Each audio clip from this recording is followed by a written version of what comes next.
Oyo, c'est Julien de la Balade Sakura. Aujourd'hui, je vous emmène découvrir de la gastronomie japonaise. Et au Japon, on mange plutôt pas mal. Donc je vous emmène avec moi pour découvrir mes 10 plats préférés ou 10 choses que j'aime bien manger au Japon. Ce qu'il faut savoir, c'est qu'au Japon, il y a beaucoup de restaurants, donc il y a beaucoup de plats différents que l'on peut goûter. On va commencer la sélection avec un plat.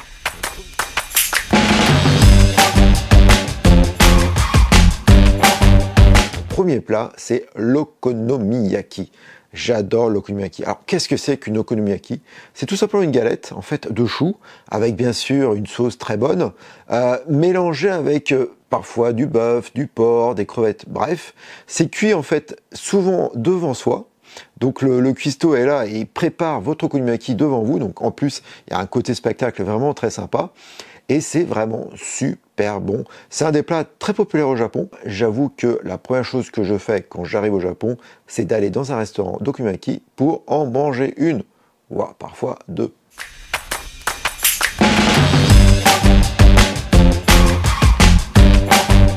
Mon deuxième plat que j'adore, c'est le shabu-shabu, c'est la fondue japonaise. Le shabu-shabu est donc une fondue, donc vous allez avoir un bouillon où vous allez cuire vos aliments.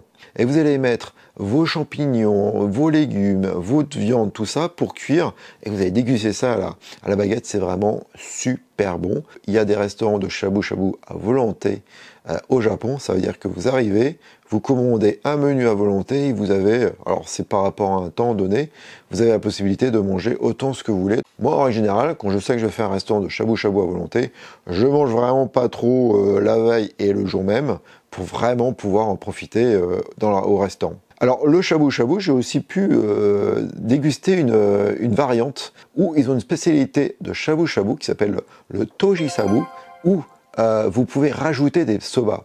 Ah, je peux vous dire que le shabu-shabu, la viande avec les soba, je me suis régalé. Au Japon, il y a souvent ce genre de découverte, des plats locaux. Quasiment chaque département, chaque ville a son propre plat. Donc c'est aussi, quand vous visitez une ville, c'est de trouver en fait le plat typique de cette ville pour le goûter.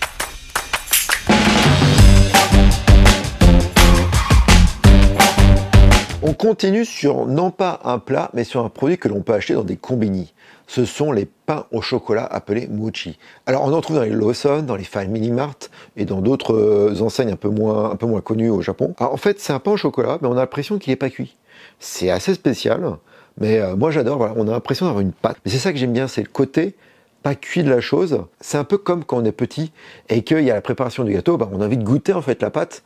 Et là, ce mochi pain au chocolat, ça me donne un peu l'impression, c'est que on pense avoir en fait une pâte non finie. Et moi, j'adore ça. Ah, honnêtement, j'en ramène chez moi quand je reviens du Japon, mais j'en achète quasiment tous les matins. En fait, c'est un petit peu mon petit déjeuner quand je voyage au Japon. C'est vraiment d'acheter ce petit pain au chocolat que je trouve excellent.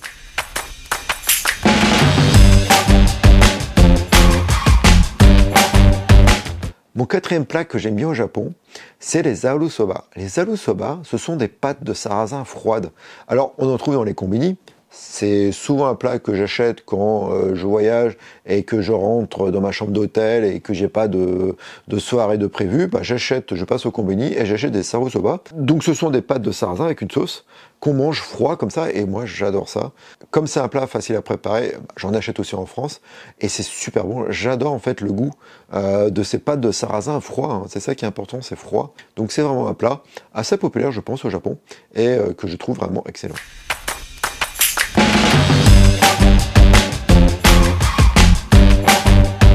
Bon, alors après les zaru soba, qui est quand même un plat assez populaire et assez simple à faire, on va passer directement à la cuisine beaucoup plus élevée, les kaiseki. Là, c'est pas un plat que j'aime bien, mais c'est un type de cuisine. Alors, les kaiseki, c'est la haute gastronomie japonaise. La notion de kaiseki, c'est beaucoup de petits plats. Vous allez avoir une entrée, après vous allez encore avoir un autre plat, un bouillon, vous allez avoir un plat principal, vous allez avoir du poisson et vous allez avoir un dessert. Donc, c'est une succession de petits plats et donc une succession de saveurs.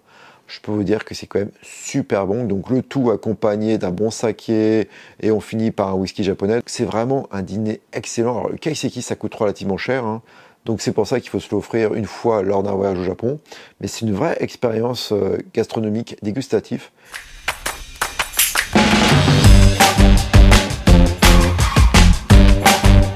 Alors il y a un plat classique hein, que l'on mange toujours au Japon, ce sont les ramen. Je dois avouer que je suis pas hyper fan des ramen. Hein. Si je peux manger une okonomiyaki par rapport à un ramen, je prends une okonomiyaki. Mais il y a un type de ramen que j'adore énormément, c'est les ramen avec la sauce sésame. C'est-à-dire le bouillon, c'est une sauce sésame.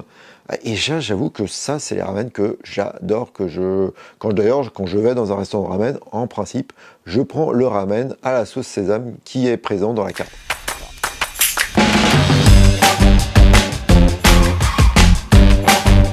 Alors bien sûr, au Japon, on mange du poisson.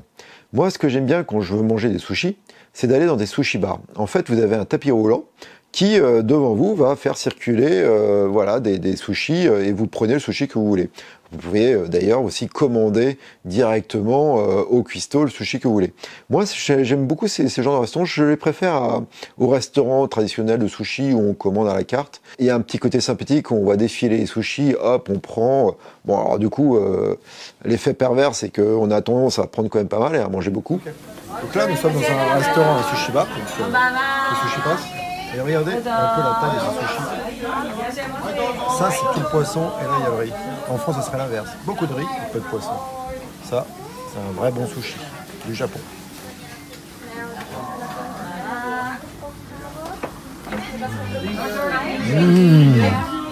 D'ailleurs, les sushi bars au Japon s'appellent les kaiten sushi.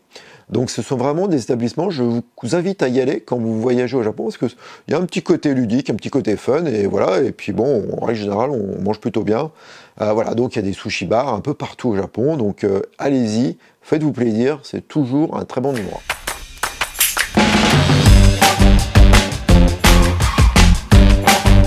Un autre type de restaurant que j'aime bien, ce sont les yakitori. Donc les yakitori, ce sont les brochettes de viande, donc voilà, que l'on trouve très souvent un peu partout au Japon. J'adore les yakitori, mais je dois faire attention parce que j'aime pas trop les abats. Or, au Japon, de nombreuses brochettes de viande, en fait, sont à la base des abats. Donc il faut faire un peu attention quand vous allez dans un restaurant de yakitori, si vous n'aimez pas les abats, hein, sinon voilà, vous faites plaisir, vous pouvez manger du cœur de poulet, de l'estomac, enfin bref, vraiment tout ce qui est possible et inimaginable à manger, vous pouvez le manger au Japon. Mais moi, bon, j'aime pas trop ça, donc je préfère rester sur des choses assez classiques, mais c'est pas grave parce que vous allez en trouver, quoi qu'il arrive, hein, dans la carte de yakitori, vous allez forcément trouver votre plaisir. Donc ils vous servent ça avec du sel, avec une petite sauce, donc c'est vraiment très bon.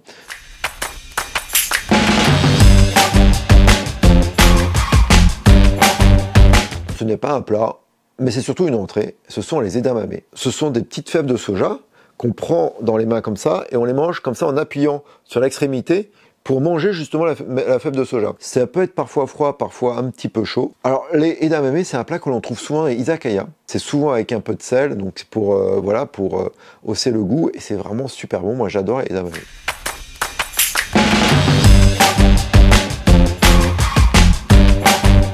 Si vous restez dans un hôtel japonais traditionnel, les ryokan, souvent au petit déjeuner, vous allez avoir un petit déjeuner japonais, donc non pas occidental. Ça veut dire que ça va être à base de poisson, de riz, soupino, tout ça. Mais ce qu'il faut savoir, c'est que en principe, dans ces petits déjeuners japonais, vous allez avoir des tsukemono. Alors on les a aussi dans d'autres, pas uniquement au petit déjeuner, mais on les trouve souvent au petit déjeuner. Les tsukemono, ce sont des petits légumes vinaigrés. Ah, moi j'adore ça, c'est croquant. Oh là là, je dois avouer que c'est un petit plaisir quand je les vois au petit-déj. Honnêtement, moi je prendrais que ça au petit-déjeuner, tellement c'est bon. Voilà, c'est tsukemono, c'est vraiment super bon. Donc voilà mes 10 plats préférés au Japon. Alors bien sûr, il y en a d'autres, mais là c'est vraiment les 10 plats qui me sont venus en mémoire, comme ça, là, immédiatement. Ah oui, c'est ça. Mais, allez, on va continuer avec un 10 plus 1. C'est pas un plat, c'est pas une façon de manger, c'est une chaîne de restaurants. Je suis un grand fan des restaurants Yoshinoya.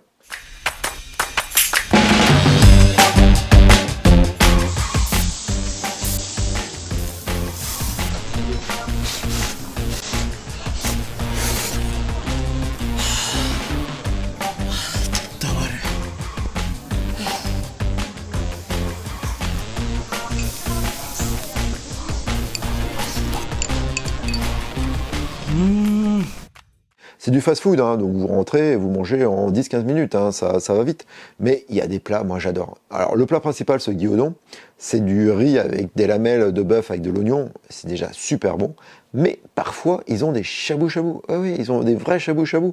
Mais ils vous amènent ça, le petit plat comme ça. Mais moi, je serais presque à en prendre un deuxième. Yoshinoya n'a que des avantages. 1, on mange bien. 2, c'est pas cher. Et en plus, c'est ouvert quasiment tout le temps. Bon, c'est pas la gastronomie comme les kaiseki, hein, vraiment pas du tout. Mais néanmoins, moi, je trouve ça sympa. Vous avez même la possibilité, quand vous y allez, d'avoir sur votre téléphone la traduction de menu en anglais. Donc ça simplifie effectivement par rapport au serveur. Vous pouvez commander des bols plus grands, vous pouvez commander des suppléments. Donc voilà, donc c'est bien qu'on a la carte, au moins on peut commander ce que l'on veut. Il n'y en a pas en France, et à mon avis il n'y en aura pas avant bien longtemps. Mais en tout cas, quoi qu'il arrive, c'est une expérience à faire quand vous êtes au Japon. J'espère que cela vous a plu. N'hésitez pas à me donner en commentaire vos plats préférés. Voilà, en sachant qu'effectivement, la cuisine japonaise, elle est hyper diversifiée, donc on peut se faire plaisir énormément. Et je vous montre aussi le numéro de Coco qui vient de sortir, c'est le numéro d'octobre, et c'est sur la gastronomie. Donc pour compléter ma vidéo, vous pouvez commander cet ouvrage sur internet, ou vous pouvez l'acheter en librairie. Vous verrez, je l'ai reçu aujourd'hui, donc voilà, mais j'ai pu le feuilleter et commencer à lire quelques articles. C'est super intéressant, donc je vous invite aussi à continuer la découverte de la gastronomie japonaise avec cette revue Coco. Voilà, à bientôt, matane.